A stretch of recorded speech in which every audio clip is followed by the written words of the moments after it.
Hello, welcome to the live stream. I'm very, very curious if I'm going to see a bunch of people dropping in the chat and sharing some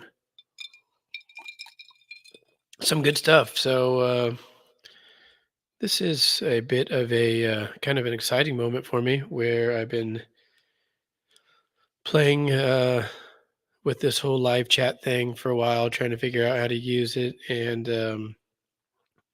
I got just a not really much of a presentation, but I got a few things set up, and we'll see how it goes. And it's for me, it's going to be fun. Um, just want to get one thing clear. I don't really have a audience here, and so I'm not necessarily expecting people to watch this and enjoy it. Should somebody find it and enjoy it, wonderful.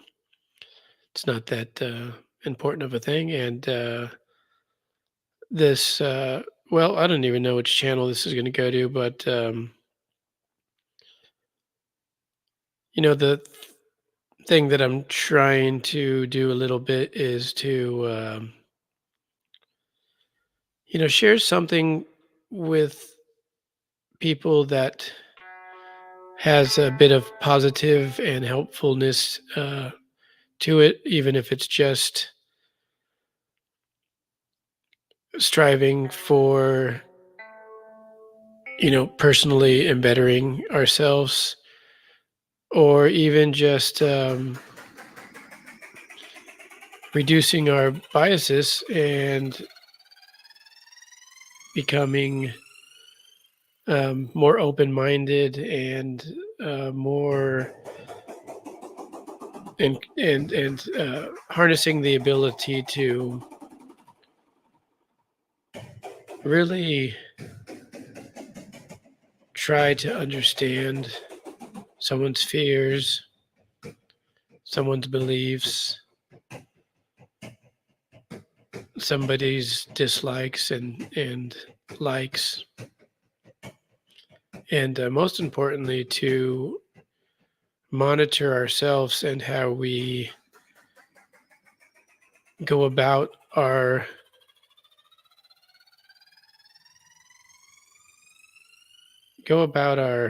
I don't want to say routines, but let's just leave it at routines or lives. I know that's very generic, and how we go about that with these seemingly outside stimuli that can easily sway us, or some things bring out the best, some things bring out the ugly. And so as I think about what can I do to bring some sort of positive change to the world that we find ourselves in, that is right here. So I have to find out, how can I better understand myself? How can I get to know myself and understand what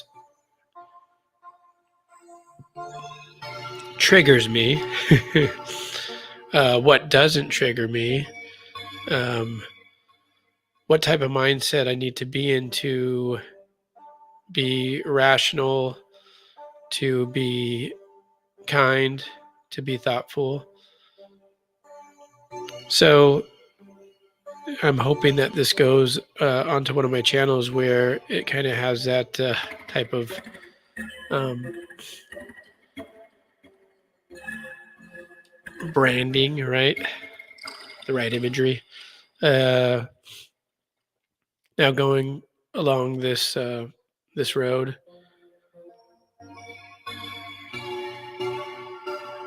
I don't want to confuse myself or mislead anyone else. I am simply a pedestrian that is interested in bettering myself, and I there's I'm not confused in thinking that I'm special or that I have not done wrong and that I will not do wrong because I'm not so achieved. And yeah, I would like to be. I would love to say that I've found nirvana and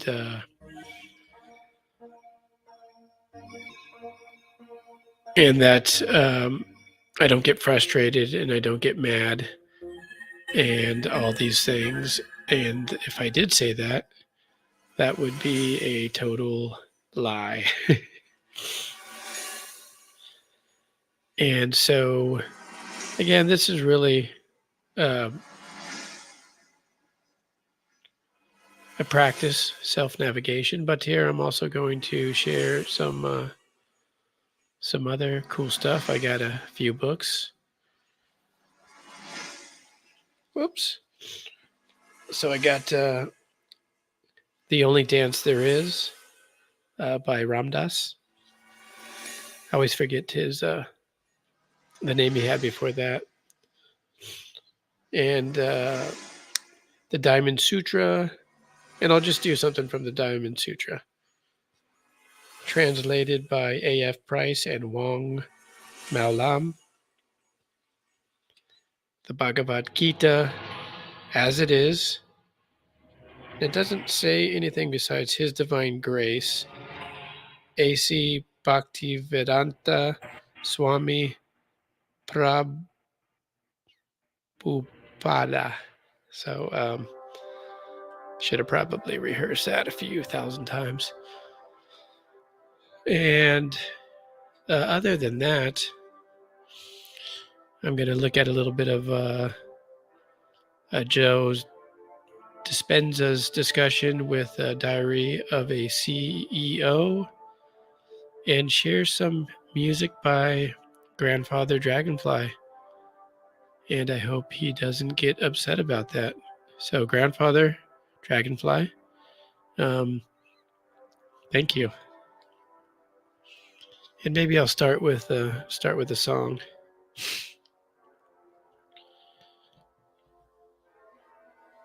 This is Lament 1 by Grandfather Dragonfly.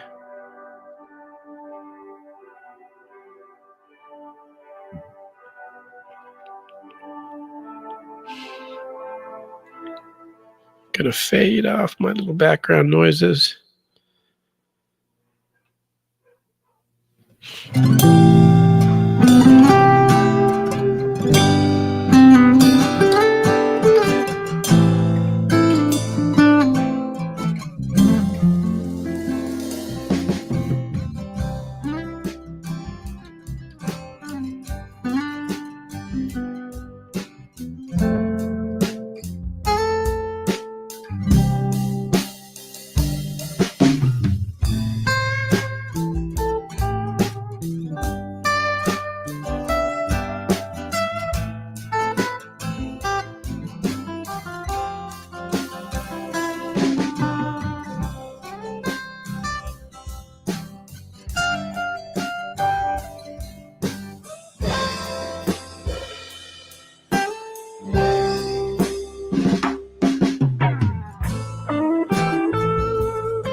Oh,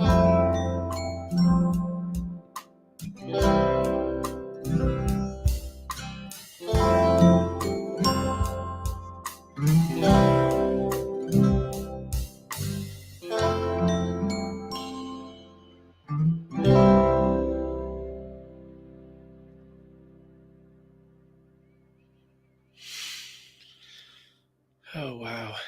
That was completely amazing. That literally just calmed my soul. I feel so much more peaceful. Wow.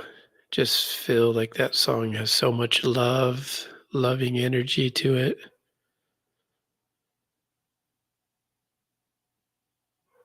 Wow. I hope you like that. If uh, if you happen to come across this video, and you like that song, you know, post a comment. Let Grandfather Dragonfly know that you thought it was cool. He would appreciate that a lot.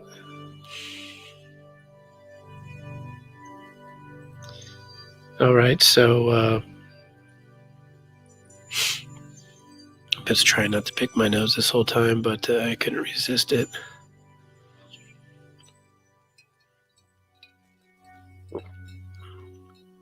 Grandfather Dragonfly did not do this track that I have playing in the background, okay?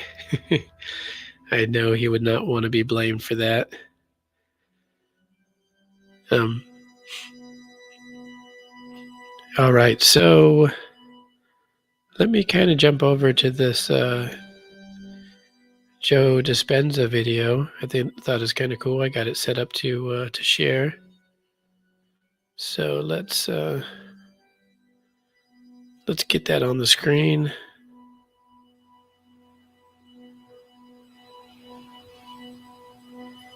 If I could figure out how to.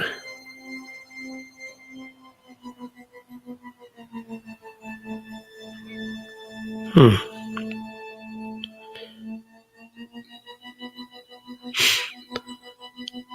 I can do it. There we go. It's already there.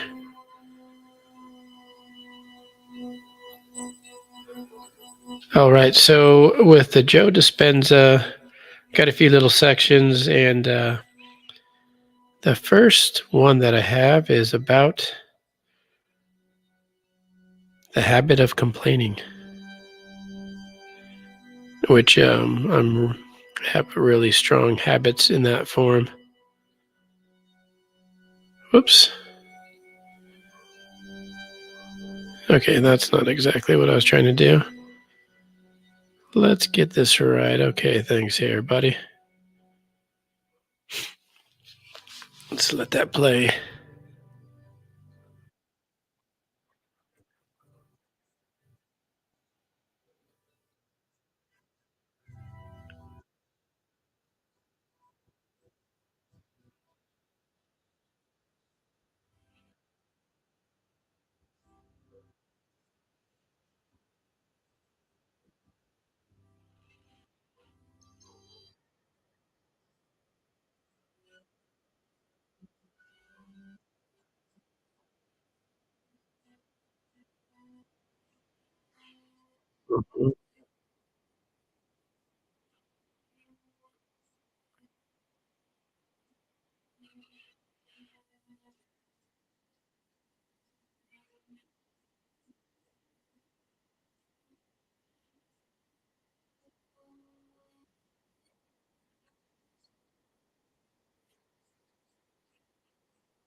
So, um, some really good stuff there, and just as I'll just remove that temporarily. So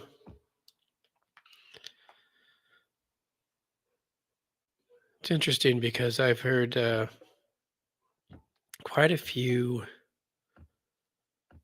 people that I respect what they say and what they share. I talk about habits that no longer serve us. And interestingly enough, my brother, one of my many brothers, was talking about, you know, habits that kind of came to life because we needed them at one point.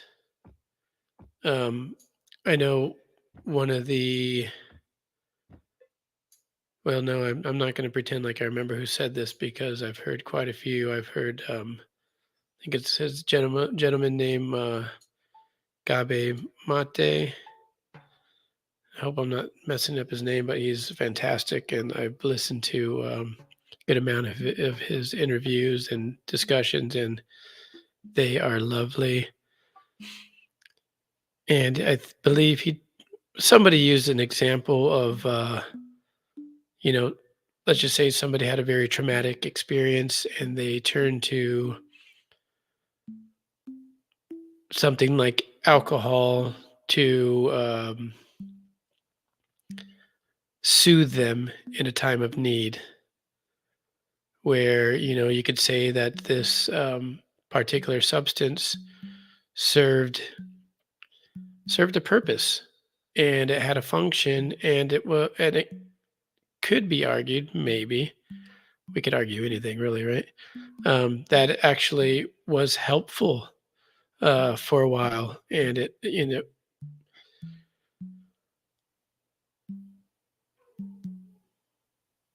and over time it became a crutch, right? It became something that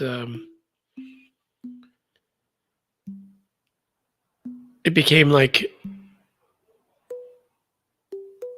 you're learning how to ride a bicycle, and some kids start out with training wheels on, and at a point it makes sense to take the training wheels off. And if you never take the training wheels off, you're going to be completely limited to how you could ride that bike. So I see it something like that.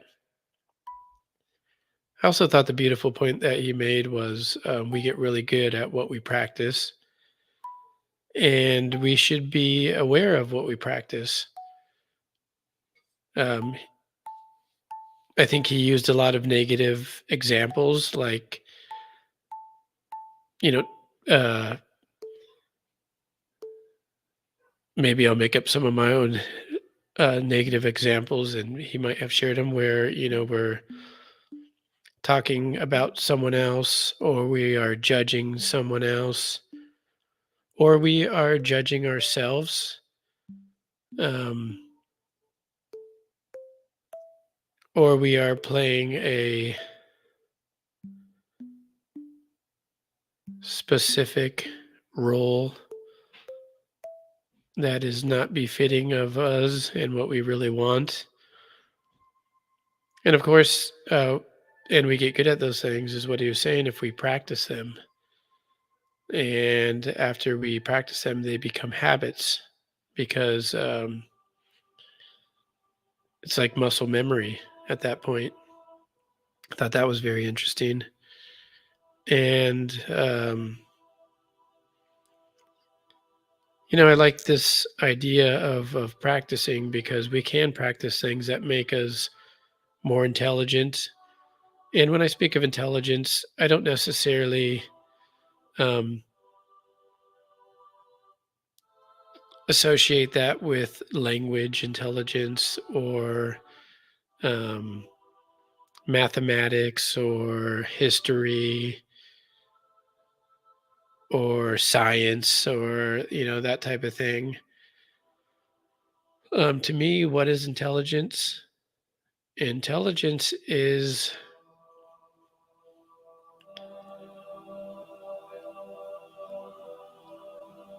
learning how to harmonize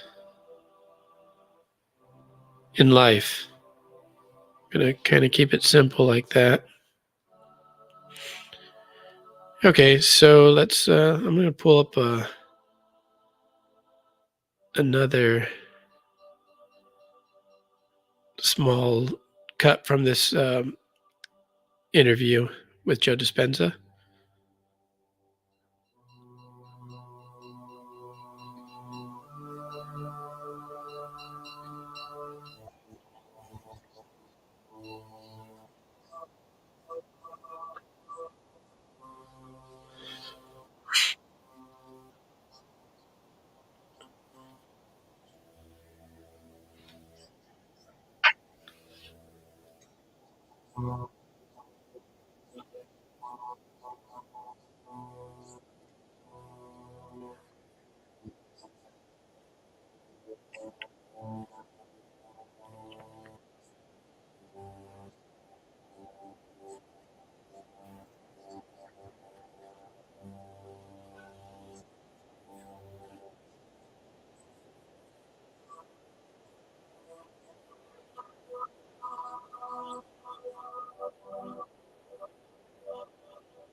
Another very interesting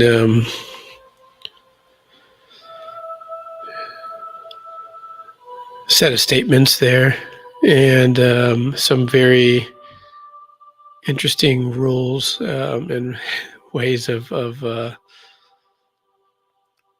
manifesting. And I think there's a lot of practitioners of manifesting out there, and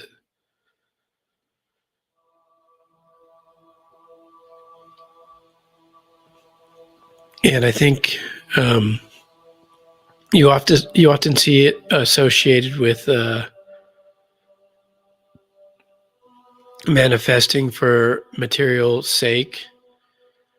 Um,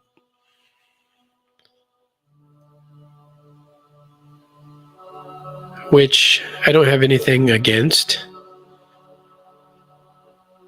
But I kind of like what Joe Dispenza said, and that's kind of my idea of why I would want to manifest is manifesting that energy to look within and start to have that insight of myself and what I've manifested and how I've manifested everything, everything in my life to this point. And so sometimes, some of the people that I love dearly that are kind of into this type of language will say, you can manifest whatever you want. And yes, I believe that is very much true. And even more so, I believe we have manifested what we want. We are manifesting what we want, what we need. We're manifesting even more so what we need. And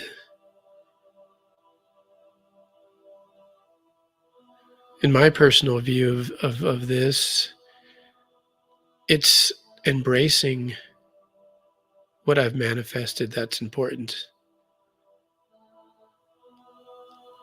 And really uncovering these quiet background personalities um, that are ever present in my life without me usually being very much aware that that is the case.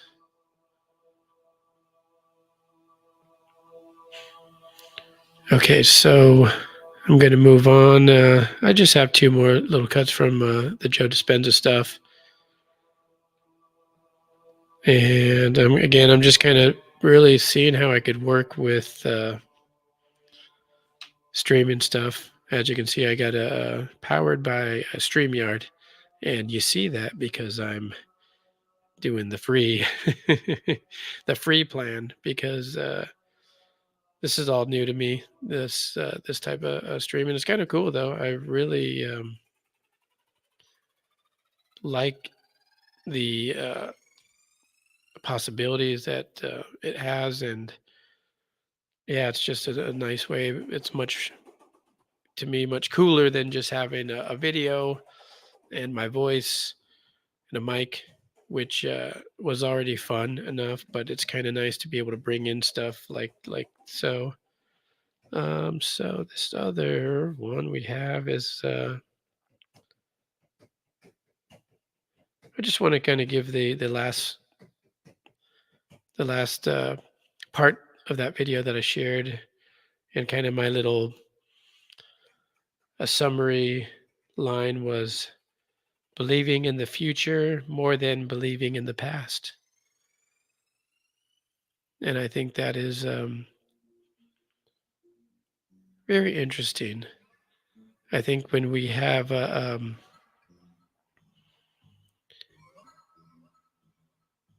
believe in endless possibilities, that opens up doors and opens up energy for doing, dreaming, fantasizing. Um, and when we really gauge the future and the possibilities based on where we've been, I could see that being very limiting. Um, again, it's kind of depending on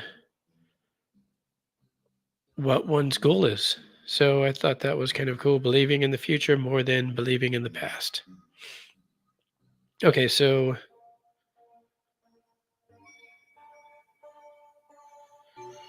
in this next one, it's something about your reality is made of your personality. So let me get this one up.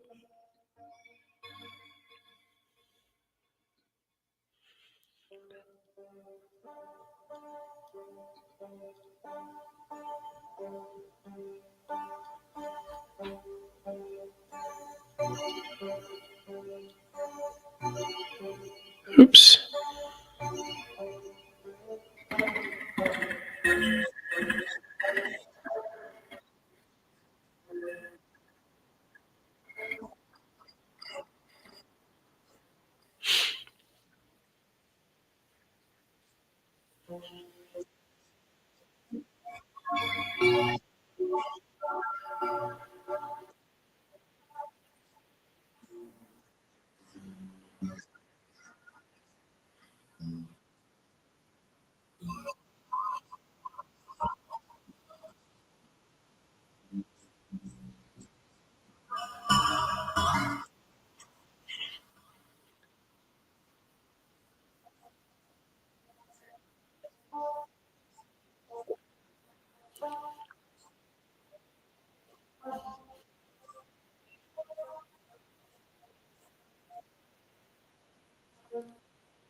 Wow, I thought that was amazing the first time I heard it.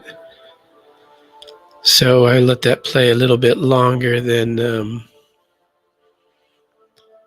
I initially planned to. You know, I guess I have that. I like to disagree with things. It's kind of my comfort zone. So when I hear people talk, I go, "Well, what if?" Or no, no, that's not quite right.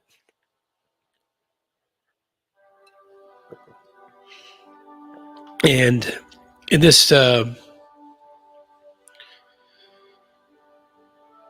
with what he was saying, I just think it's beautiful. But I think one of the things that kind of jumped out at me was when he said that you're becoming someone else.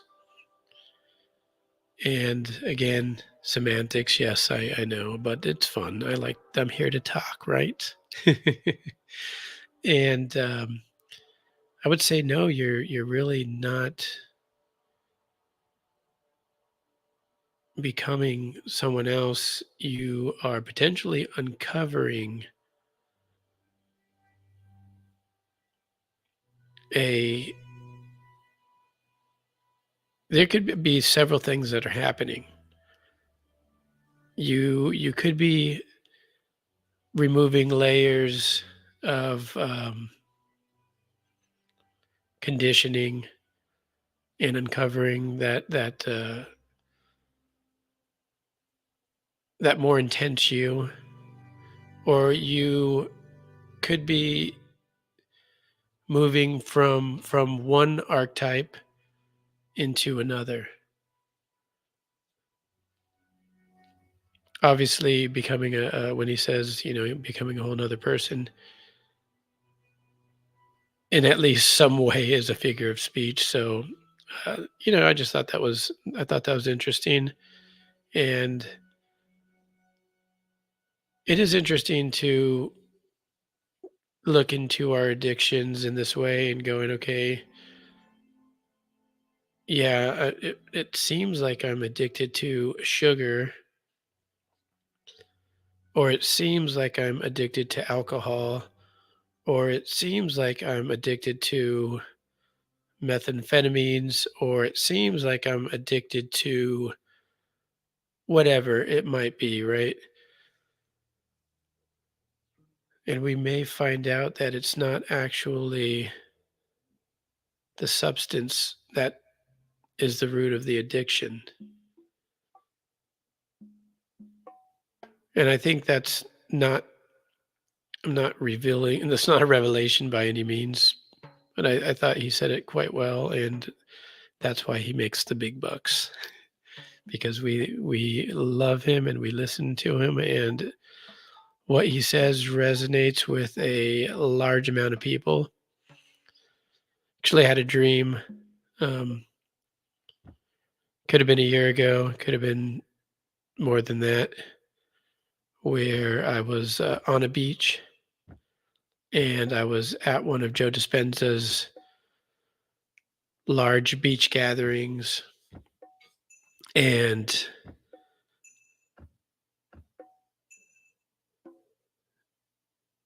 I don't remember all the details because I got it written down somewhere, to some degree. But I believe everyone was facing me and I was facing the beach or the opposite. Um, and I went into meditation, and I believe when I came out of it, I want to say that like everybody was laying down. I don't know if I was laying down or not, but so I would like to at one point go and enjoy a Joe Dispenza session and really vibe with a group like that. I think that would be pretty cool. I have been lucky enough to vibe with some groups, and it's been a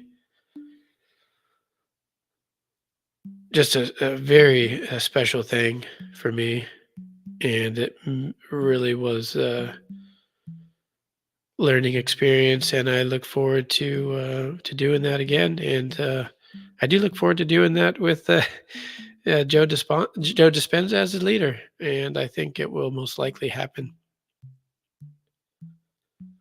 All right, so I believe. Oh yeah, we got one last segment that I plan to share,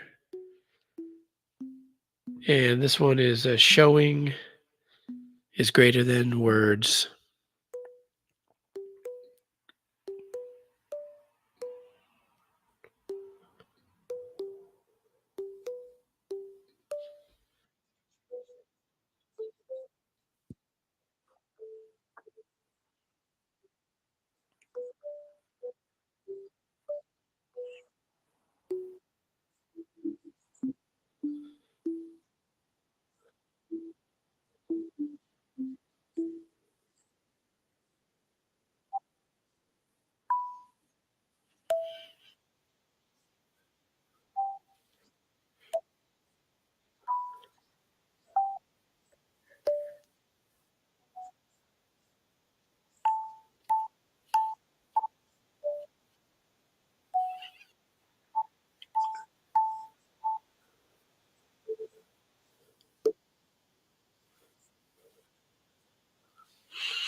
So some more wise words.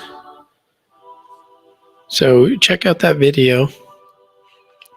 I have not actually watched the whole thing because I don't know why. I guess because I wanted to be able to find little areas where I wanted to stop it, and so slowed it down a little bit, which is kind of cool. So I'll watch the other half soon, and maybe do a continuation to this if it seems fun for me. So, well, I think I'm going to change it up and go back to some music by Grandfather Dragonfly. This is Lament 2.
Now that is cool. You know, this grandfather dragonfly is a pretty cool dude. And it's not me, so don't get any ideas. Um, I love music and I love to participate in the creation of music. However, there is absolutely no instrument that I have manifested the abilities to play anywhere near that beautiful. And yeah, I've that's fantastic. I'll actually have one last grandfather dragonfly track to share. You know, when I was listening to that, I'm probably going to slightly, well, it was a learning experience because I'm hearing this through my mixer and I'm getting, it's stereo. I think my mixer is going through my camera. That might be creating a mono track. So next time, excuse me, I could pan it into my video camera, which would be cool because that sounded gorgeous, gorgeous. It's just so much fuller when you have, that dynamic effect going on. And yeah, so my apologies. But next, I'll play some of this stuff again for sure, unless I get hit with a huge copyright lawsuit. But you may want to sue people with money, right? Deep pockets. So let's see. I'm going to go with a few, kind of finish off more or less with a few random readings, and I'll start with the Bhagavad Gita. And let's see. So this is, I don't really understand how they break down the verses, but I think this is verse 28. And it says, Arjuna said, my dear Krishna, seeing my friends and relatives present before me in such a fighting spirit, I feel the limbs of my body quivering and my mouth drying up. And Arjuna is more or less the main character here, and he is ready to go to battle, and he does not like the idea of going to battle with his own people, right? And we only go to battle with our own people because there's only one, right? We have relatives and we have brothers, we have sisters, cousins, aunts, uncles, mothers, fathers, grandfathers, grandmothers, grandchildren, and then these relatives get distant and more distant. Um, but that was his dilemma, and he was really questioning why he wanted to, not why, but what is the purpose, and what's worth living for if it comes from bloodshed between him and people he respect. Let's see. I want to try to get maybe something.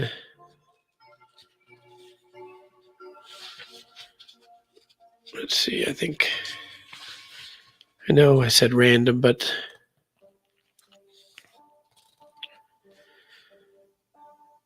oh, here we go.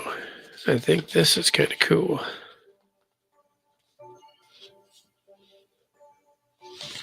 So this is, I believe, the 53rd passage or something like that, When your mind is no longer disturbed by the flowery language of the Vedas, and when it remains fixed in the trance of self realization, then you will have attained the divine consciousness. I'm going to find a little something now from the Diamond Sutra. Very interesting book, and one of those things that you read or that I read. Again, I'm trying to find something that's not too long. Maybe I'll read one or two. So this is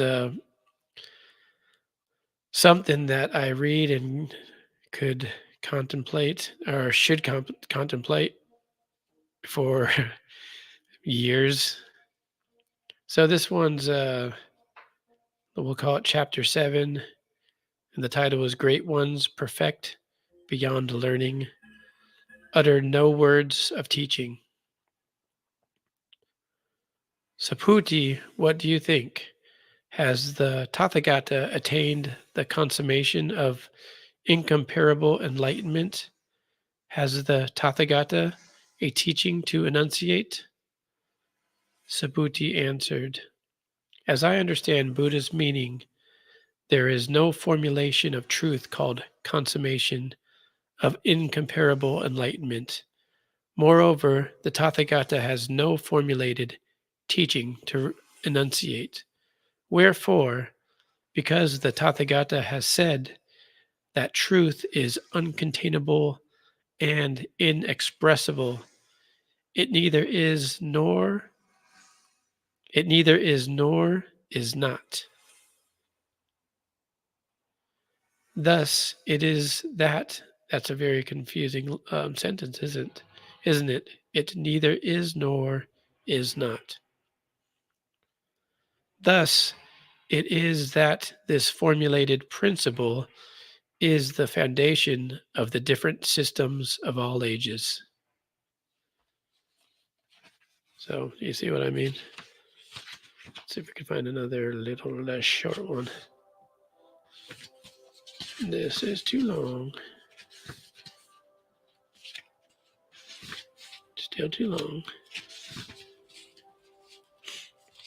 All right, this is chapter 20, The Unreality of Phenomenal Distinctions. So I'm already confused. Subhuti, what do you think? Can the Buddha be perceived by his perfectly formed body? No, world honored one. The Tathagata cannot be perceived by his perfectly formed body, because the Tathagata teaches that a perfectly formed body is not really such. It is merely called a perfectly formed body. Subhuti, what do you think?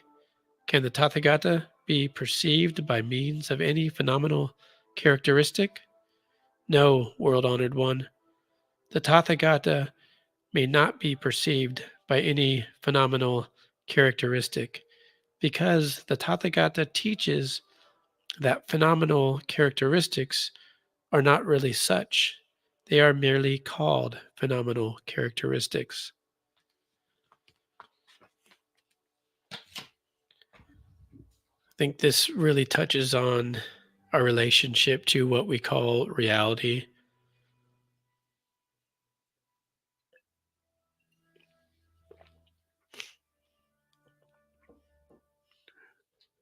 Which I would love to discuss with somebody someday. No, I discuss things with people a lot. Not as much as I'd like, though. All right, so okay, this is the page. So this is whoa. I need to random reading from "The Only Dance There Is" by Ram Dass.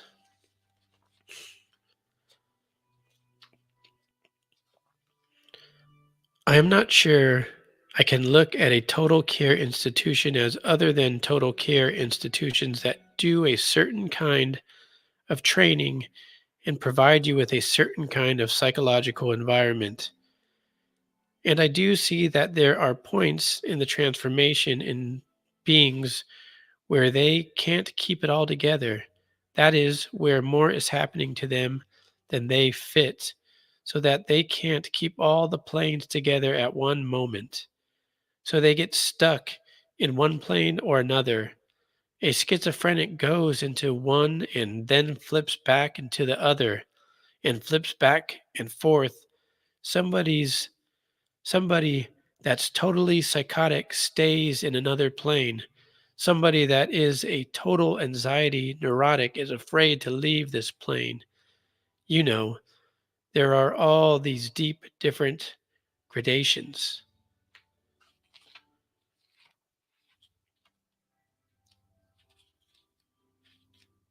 Let me pick another random paragraph. I don't know why my random choosing is doesn't seem so random, but it is kind of just looking for the right. Well, this one's kind of a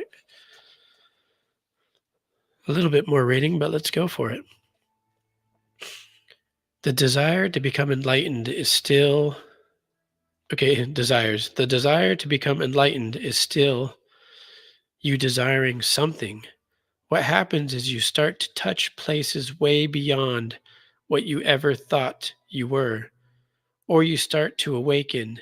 And it's like the bliss is much more incredible, the understanding is more incredible, and so on.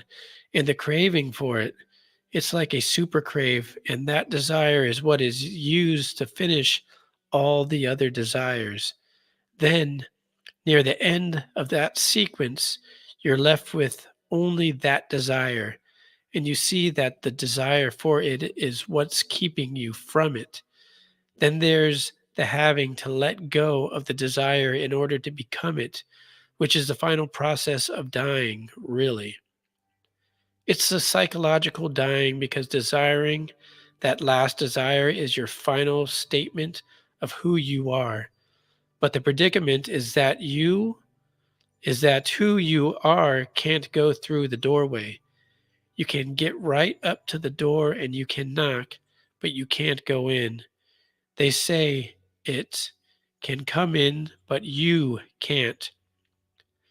That which desires to get through the door gets right up to the door, and then they say, the desire's got to stay right out here. Sorry, leave your shoes outside, but you can come in.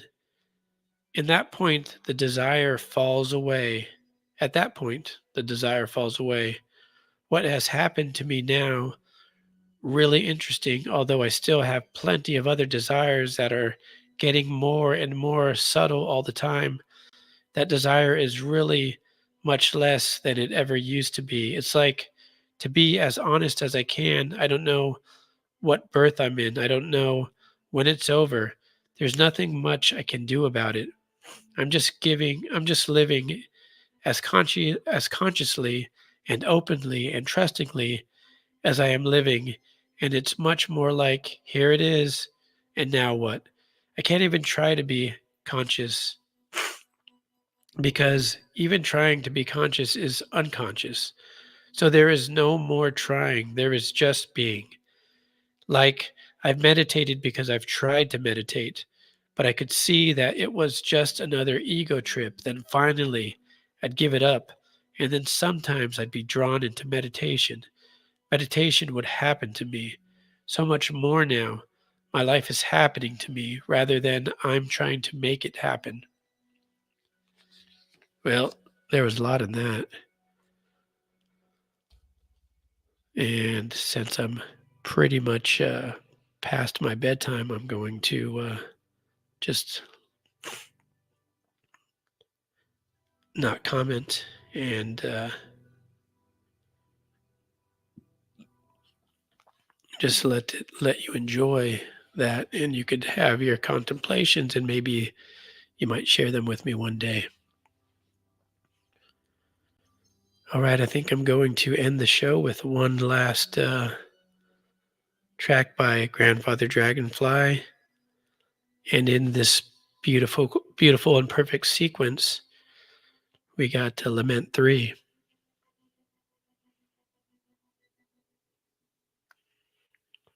I think you're going to love it.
Wow, what a ride. That was freaking deep. That was real deep. Well,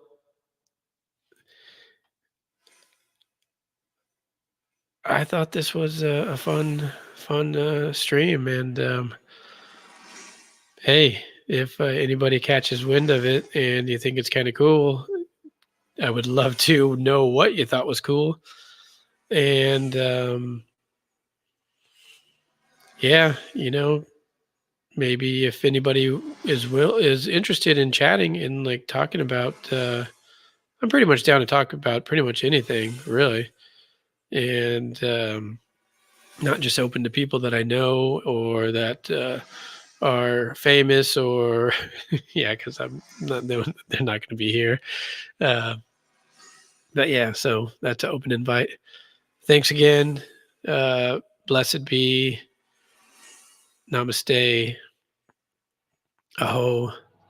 Amen. Uh, Mahalo. Mad love. Peace out.